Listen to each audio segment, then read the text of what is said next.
গায়ত্ৰী হাজৰিকা বাইদেউ সৰা পাতে পাতে গীতটো এটা কলি মই গাবলৈ চেষ্টা কৰিছোঁ, ভুল হ'লে ক্ষমা কৰিব। সৰা পাতে পাতে ফাগুন নামে পলাশৰে ৰং ৰাঙলী, বতাহে কানে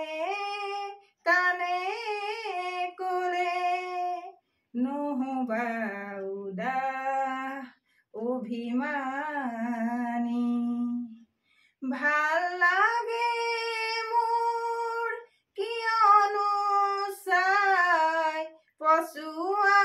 বতাহৰ ধেমালি, মন যায় মোৰ ধূলিৰে উমলি পলাশৰ ৰঙতে ৰাঙলী, বতাহে কানে কানে ক'লে নহবা উদাস অভিমানী, সৰা পাতে পাতে